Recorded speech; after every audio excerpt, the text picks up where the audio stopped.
So there's a wonderful woman in the room that I'm very excited for everyone to meet.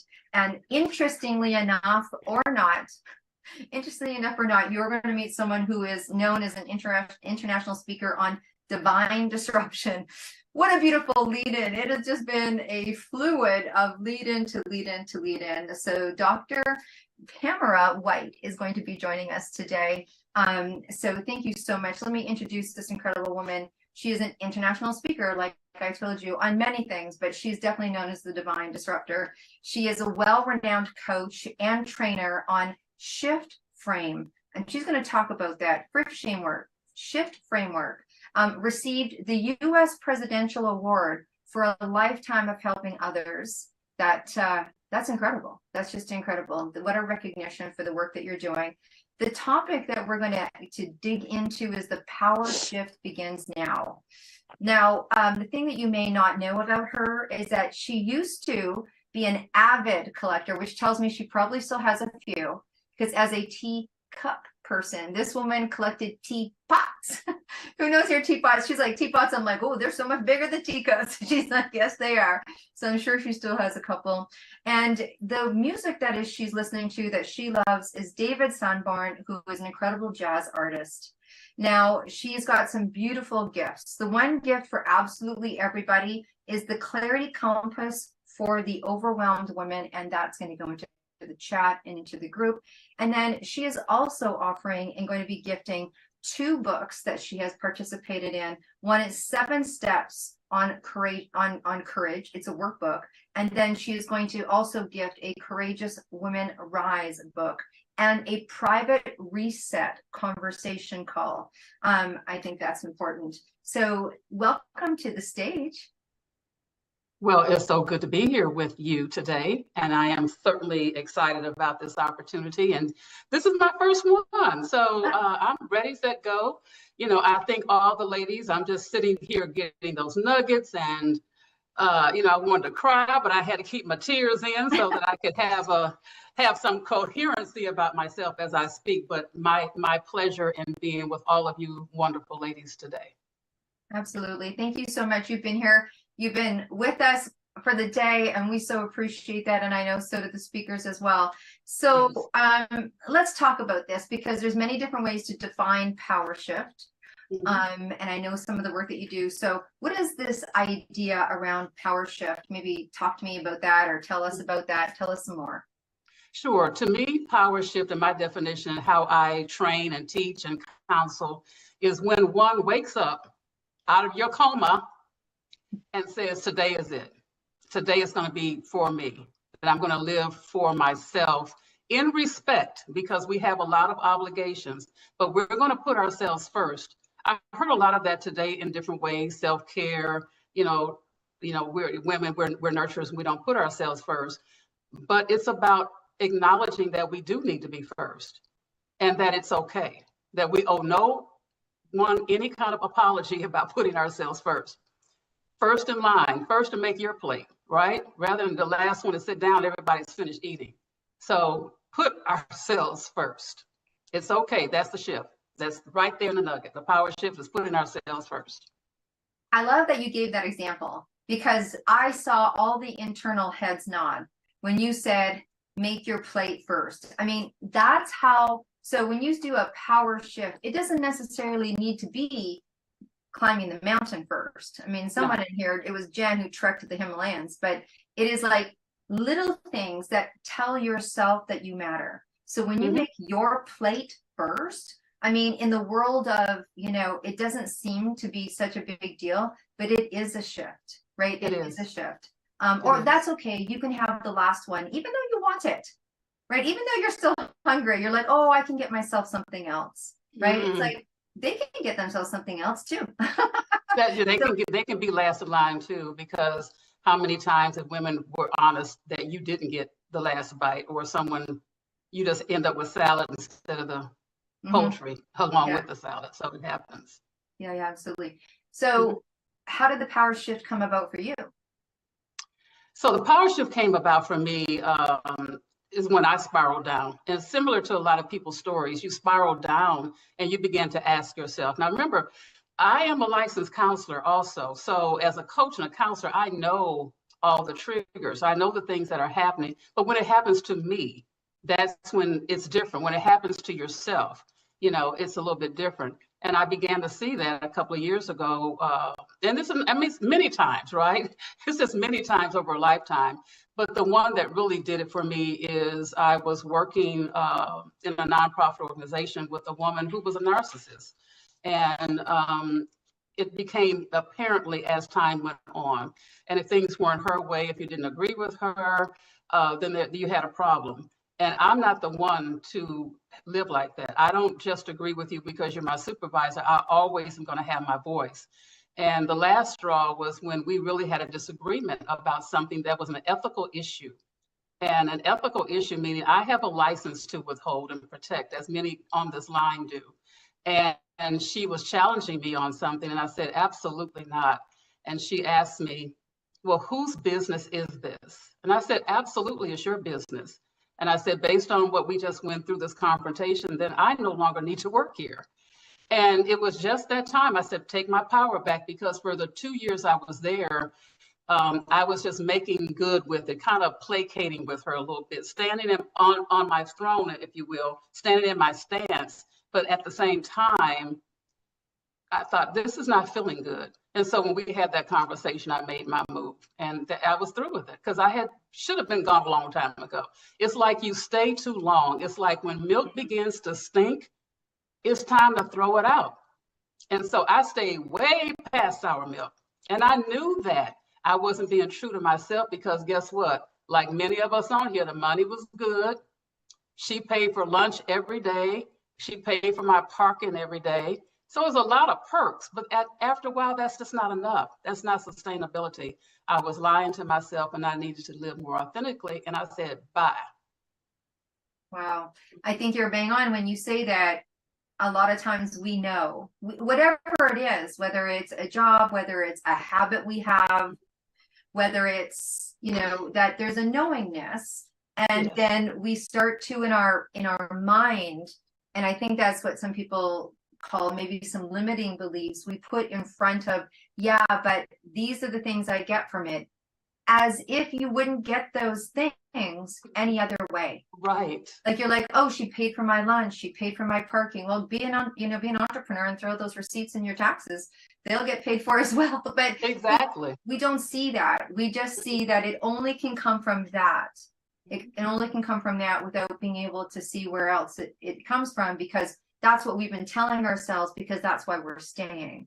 And it's like we have to justify going against ourselves. So we come up with reasons that are logic. I love Dr. Daniel Amen. He says, 90% of what you tell yourself is a lie. And in a nanosecond, you'll tell yourself it's not a lie if it's not. So I really, congratulate you for catching yourself, or having that moment of clarity that overrode the reasons you were telling yourself not to listen to yourself. Absolutely. Absolutely. Yeah. Absolutely. Yeah. For some of us it's chocolate, for some of us it's jobs. No. So what's it like to be on the other side now? What was that like when you made that decision to shift? And then you're like, ooh, because I don't know if you went into the office that day expecting to leave unemployed. So yeah, I did not. Yeah. What was that like, and where are you? It was freeing, because like I said, I had been dancing with it in my head. And then, sometimes your back gets up on the wall. And as a woman, you just need to make that decision. You don't need to second guess everything. Mm-hmm. We're smart, we're intelligent, just make the decision. And so it was like a relief. I was glad to walk out the door and, just not ever have to worry about coming back. It no longer served me, because I was better than that. I knew that I needed to move on anyway to do my own business. And so where I stand now, that just gave me the freedom to get back to working for myself, and where I have more flexibility, and I can honor myself and do what's best for me, and still do what's best for my clients, with not all the headache of someone standing over me. I am not that type of person. I don't need the supervisor. I don't. Mm-hmm. I see Yvonne giving a good thumbs up there. I think that, and it's important for people to hear that, because even though you might be listening today and you might be at a stage where you've been doing this entrepreneurial world for a little while. There's some people that are still waiting to make that step, if that's the right step for them, or even shift. I mean, I'm sure you work with people that might go from one job to another job, or one department to another department. I mean, no one necessarily has to step into the cray world of entrepreneurship, but it's the decisions that we make that can be difficult in relationship to owning ourselves, honoring ourselves. That's right. It could be why we change our programs or things no longer fit. And there's a process that goes through with that. And what I do know in having conversation with you, because you have worked with many people, right, in all sorts of different sectors, like, is that position that we put ourselves in or keep ourselves in for whatever reason can kind of start to turn on ourselves, whether it's self-doubt or burnout. And maybe talk about what you see as a coach and a counselor that walk people through that. Well, you know, in this day and time that we're living in, Deb, we are dealing, in my opinion, with an epidemic of anxiety, an epidemic of depression, an epidemic of burnout. And so the clients that I work with are all experiencing that from one level or another. And it's not to say that these aren't real things, because there are real things. Everyone has stress. And let me just put a commonality there. We all are dealing with stress somehow. But then when it gets into the anxiety, then we've got to be on medication. We've got to come and see me. In terms of the coaching space as well, you know, my executive clients, still dealing with that, your C-suite clients. And so the epidemic is out there. And that's why many of us are on this line now, because we want to share with the world that you don't have to stay there. We'll get there, but we don't have to stay in that space. Walking beside someone, not feeling like you are in the world alone, because you're not. We're out here. We're ready to serve you in whatever capacity, and not losing who you are in the midst of it. And so that's what the burnout and the stress and anxiety will eventually happen, is that you begin to lose yourself in that. That becomes your daily mantra. Whatever you speak out of your mouth is what you become. And so, as someone said earlier, when you get up in the morning, we should be getting up, putting the positive words in our mouth. Because if we say we don't feel good, guess what? We won't. If we say, my God, I don't have any clients, we won't. If we say we don't feel like doing such and such, then it won't happen. So learning to retrain the words that come out of our mouth on a daily basis will get us from being burnt out and stressed on a regular basis. Well, I know. Thank you for that. And I'm going to ask you if there's anything more you want to share about your framework, because I know that you don't just work with people that are in transition, that you work with people that have found themselves in a pretty considerable burnout position. Yes. And that build is exactly what it is, right? It's a rebuild, emotionally, spiritually, and physically. Can you maybe, and look I love that you said we all have stress, because people can get a little, ooh, you know, I feel really tired. Like, well, you're in a project, you know, you're writing a book, you might feel tired. There's a difference between normal stretch and then this drop of pre-burnout. Maybe you can share some of your framework or something like that. Yeah, let me start by saying that part of my framework is the word shift. And it's because when life is happening, sometimes you do need to shift. Like, I know some people say pivot. I say shift, because we're going to transition from one thing to another. We're going to transition to things that are working for us.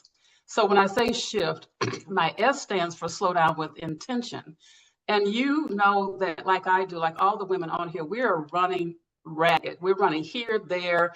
You know, I saw some people in the chat saying, hey, I got to get off the line, et cetera, et cetera. So we're slowing down with intention. We're having a meeting with ourselves. When is the last time that you had a meeting with yourself? And that's whatever you want to call it. It's not the meditation part. It's about sitting down with pen to paper, because I believe that we need to see our own handwriting, to sit down and think about, what is it that I want? How do I want to finish this year? What do I want for next year? So that's slowing down with intention on whatever the thing is you're trying to accomplish. And then our H is for honoring our needs. When do you honor your own needs? Because as women, we say one thing and we do something else. We say we're going to start getting in bed earlier and we don't. We say that, we're going to start saying no, and we don't. We've got to begin to honor our needs, and that's very important. That's what the H is. And I want you to, and I wrote myself a note because I didn't want to make sure I said this. We want to honor ourselves with respect and not guilt. Honor yourself with respect and not guilt. And ladies, we'll go back and say we're feeling guilty about something. So we don't want to do that. We want to honor ourselves with respect and not guilt. And then the I is meaning identifying your internal stressors and your external. Internal could be something that's happening inside of you, whatever that could be. Could be health issues, right? It could be a whole lot of things, but we want to honor and look at that and identify those internal stressors. What's happening? And then our external stressors, what does that look like? External stressor could be people, places, and things, and you put a name on that. We all know what that looks like. So that's what the I is for. And then our F is for focusing on what really matters. What really matters to you in this season? I want you to say in this season, because what was good in 2024 may not be good for you now. What was good in your 30s may not be good for you in your 40s. So in this season of life, your children may be gone off to college and now you're empty nester, or they may have gotten married, or you may have gotten divorced. So what really matters in this season, and being realistic about that. And then as we move on to the T, it means take aligned action. Taking aligned action means putting into place all of what we just talked about. Your dreams, your goals, your focus, all of that needs to be in an action mode after you finish perseverating over what you really need to do. And so it's very important that we get those things in alignment. And doing that with a lot of courage, doing that without listening to somebody else to rob you from your dream. I can't tell you how many people I have met who get their dreams are robbed because they go and tell somebody, and they tell the wrong person. When you share your dreams, make sure you're sharing it with the right person, someone that's confidential, someone that can give you some a tip or two, or applaud you and cheer you on. And so the shift framework means getting away from spoiled milk and moving on down the road with what it is your desires are, and challenging yourself to live your best life and do that, and honoring yourself with respect and not guilt. That's what my shift framework is all about. I love that. Thank you so much for explaining that. I'm sure as women were listening to that, it gave them a piece of activity. I think one of the most powerful things that you said that was a really good reminder, I think when you're talking to a group like Connie talked about it, she's like, Deb, why you got me talking to these incredible women that are doing incredible things? And I'm like, because they can't forget about themselves. And one of the things that you said, that I don't care what level you're at in business, I don't care if you have 2x, 10x, 20x, I don't care what you make, what you don't. I think something that you said that is important is that we're here. Coaches and people that are willing to help. Hey, we're here. A lot of times, I don't think we mean to, but we lock in. Sometimes when we get some skills and we get some tactics and we start to love ourselves and we do that, we do get locked into, I can get myself out of this. But honestly, what does it hurt to have a couple of conversations and just reshift if you've shifted. That's right. Reevaluate. You have to get out of your own head. I have a coach, so I'm not perfect. I talk to somebody else, but we've got to get out of our own head and get out of our own way. That is very cool. Honey, is there anything else that you want to share with us before we give you some love? I'm just going to pop the freebie in the chat, and thank you for all the love. It's been my pleasure. I love what I do. And I'm just thankful that I have a place to share it with. Thank you, Deb, for the 262 opportunity. Yeah, no, absolutely. Thank you. Thank you so much.